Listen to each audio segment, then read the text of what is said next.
bem, doutor Conselho? É um prazer muito grande recebê-los aqui no estúdio do High Society.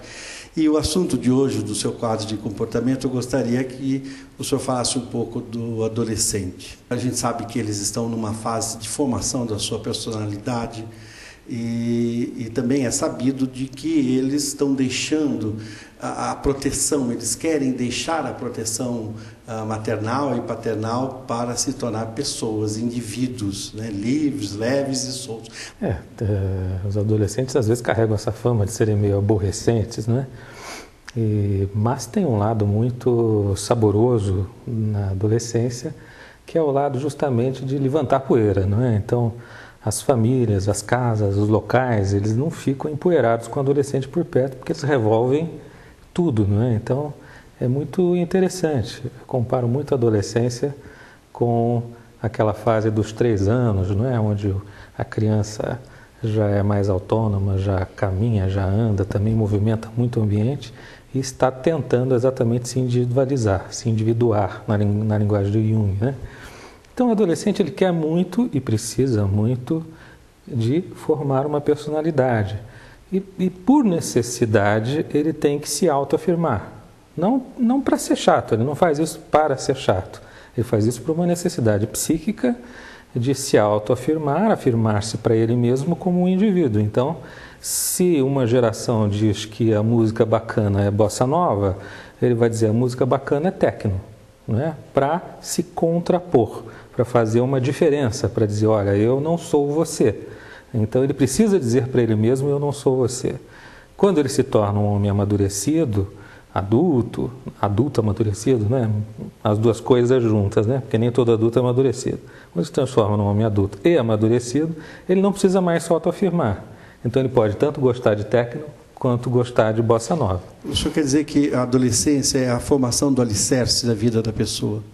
É a formação do alicerce. É ali que ele vai fechar a identidade dele, ao final da adolescência, não é? E o que acontece quando os fatos são negativos, são traumáticos na adolescência, ou também pode ser fatos belíssimos também, de grande prazer, de grande alegria? Quais as consequências para o futuro do sucesso do adolescente como indivíduo? Tudo isso tem reflexo na vida toda, né? Tem.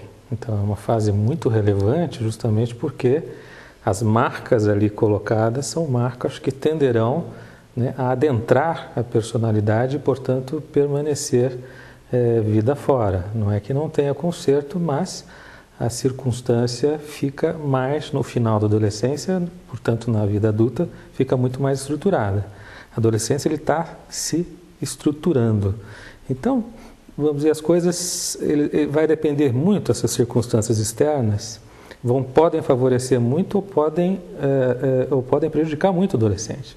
Recentemente acabou de sair numa revista científica muito reconhecida, norte-americana, um trabalho dizendo exatamente isso. Por exemplo, algumas doenças muito sérias de ordem mental, psiquiátricas, que têm um componente genético bem estabelecido, uma predisposição necessariamente genética, mas que se o ambiente, que são eclodidas na adolescência, mas se o ambiente for um ambiente muito saudável, muito tranquilo, a chance de se eclodir diminui muito. Enquanto se o ambiente for um ambiente hostil, muito complicado, a chance da eclosão dessa predisposição genética torna-se muito grande. Então, aí explodiu essas doenças tendem a perdurar, muitas delas, infelizmente, a vida toda. A maior parte dessas doenças não tem cura. Doutor Conselho, quais são, existem os mandamentos ou regras ou procedimentos para que os pais possam canalizar essa fase da adolescência? As condições são, principalmente, demonstrar o carinho, demonstrar tolerância com essa fase, nesse sentido. Na realidade, quanto melhor você trabalhou a adolescência dentro de você, mais você vai tolerar bem e trabalhar melhor a adolescência com quem está a seu lado, né? Normalmente, quando a gente tem preferências, né? Mães falam muito isso, adoro o filhinho bebê, detesto o filho adolescente, adoro o filho adolescente, detesto o filho, né, mais velho, enfim. Ela prefere uma fase, pai também. Essas preferências têm a ver com o fato de você ter trabalhado dentro de si melhor aquele momento. Então, o que se pode fazer? Se você não está gostando muito da fase, é melhor a primeira coisa olhar dentro de si. O que eu tenho, né, de aspectos adolescentes em mim que não está compreendendo a adolescência do outro? Porque se não estiver compreendendo, por exemplo, às vezes vira dois adolescentes. Não é? Um adolescente discutindo com o outro. Que a gente vê muito, né? Vê muito, no mesmo nível, não é? Então não tem um adulto e um adolescente. Né? Não é? Que às vezes a gente ouve essa expressão, mas você está baixando no mesmo nível dele. Exatamente, porque fica a conversa no mesmo tom, na mesma raia. E que não deve ser. A raia é diferente, né? Você está numa raia de adulto, amadurecido, e o outro está numa raia de adolescente. Então, por exemplo, ele tem que se autoafirmar. Você é adulto, você não tem que se autoafirmar. Você vai afirmar, não se autoafirmar, não é? Então, o adolescente precisa de limites? Precisa de limites. Mas o limite não pode ser nem muito frouxo e nem muito curto demais. Tem que ser um limite estabelecido, porque tanto a criança quanto o adolescente precisa saber onde é que está o limite, porque ele precisa testar. O adolescente precisa testar o limite. Como é que ele vai testar uma coisa que ele não tem ou que ele não sabe onde está?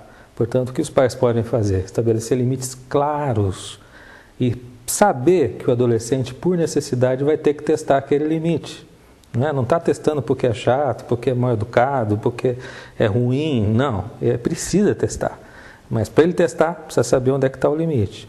E ao saber que ele precisa testar, você vai enfrentar essa situação de uma forma amadurecida, não é? Qualquer filminho que você vê que tem adolescentes, vai aparecer os adolescentezinhos pulando a janela, né? Aquele filme americano, pula a janelinha, desce a arvorezinha para fazer não sei o quê. Os adolescentes bonitinhos, não estou falando aquele filme de horror, não. Aqueles adolescentes com família estruturada, tudo. Por quê? Porque é assim que adolescente é. Se espera que o adolescente faça isso, teste os limites. Eles não têm muito medo, eles não têm medo do medo, né? Não tem medo. O adolescente tem que ter essa audácia, porque ele exatamente não tem uma noção de limite dele mesmo. Ele não sabe até onde ele pode ir. Por isso que os pais têm a função de estabelecer. Você vem até aqui. Porque ele não sabe até onde ele pode ir.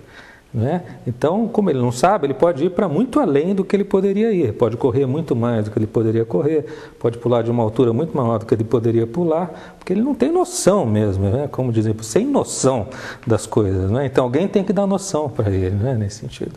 Não pode ser uma noção muito estreita, também não pode ser uma noção muito larga. O esporte é uma espécie de metáfora da vida, né? Nesse sentido. Então, por isso que o esporte é tão relevante na infância, na adolescência, na juventude. Porque o esporte, por exemplo, o esporte de grupo faz com que você tenha que conviver com o outro e tenha que contar com o outro, não é? E tenha que ao mesmo tempo fazer uma circunstância que para você ganhar, você tem que fazer isso. E o esporte tem regra, portanto ele tem limite. Então vou ganhar de qualquer jeito. Não pode, tem lá um juiz, tal, tem um negócio que se fizer isso não vai dar certo. Então vou tomar um remedinho para ficar mais assim. Não, esse é doping. Perdeu a medalha, não é? Então, quer dizer, o esporte ele regra. E ao ele enregrar sem engessar, porque ele não engessa, não é? Você tem uma série de liberdades, pode fazer uma série de coisas, está dentro de um limite, o campo estabelece um limite, a raia estabelece um limite, está tudo delimitado, tem determinadas regras, aí você vai usar a sua criatividade, vai usar o seu esforço, não é, para poder atingir um determinado objetivo. Então, para a gente encerrar esse primeiro quadro nosso, os pais devem colocar limites, devem colocar etapas a serem cumpridas para que possa testar exatamente o poder que esse adolescente tem, não é? Exato, o adolescente deve dar a oportunidade para o adolescente perceber quanta energia, quanta capacidade ele tem, porque é uma fase da vida onde o ser humano tem uma energia absurda, não é? Tem uma criatividade fantástica, tem um potencial de ideal, não é? Você veja quando a sociedade não oprime muito, você surge aquelas gerações idealistas, né, com ideais fantásticos. O adolescente ele tende à utopia. Rompendo barreiras. Rompendo barreiras. Então, o adolescente é criativo por natureza. Ele é boa gente por natureza. Ele tem utopias, ele deseja o melhor. Então, fomentar isto dentro de um ser humano, que depois a vida inteira, depois a sociedade vai querer dizer para ele que, olha, seja o pior, não seja o melhor nesse sentido, né? Grande parcela da sociedade vai dizer para ele deixar de lado certos valores, não fazer assim, você está muito idealista, não sei o quê. Isso não se preocupe, pode deixar que a sociedade faz, não é? Mas em casa, vamos fomentar esse ideal que parece romântico demais no adolescente, mas que é fundamental para você preservar um lado muito amoroso em relação à vida e uma esperança de que os seres humanos realmente possam melhorar. E só podem melhorar na medida que preservam isso dentro de si. Então também é responsabilidade dos pais ajudarem a cada ser humano manter esta centelha de esperança, né, de fé na vida, natural e inerente no ser humano e que está muito presente no adolescente. Muito bem, doutor Cosio, muito obrigado pela sua participação aqui no High Society Online. Até a próxima. Até a próxima, o prazer foi todo meu.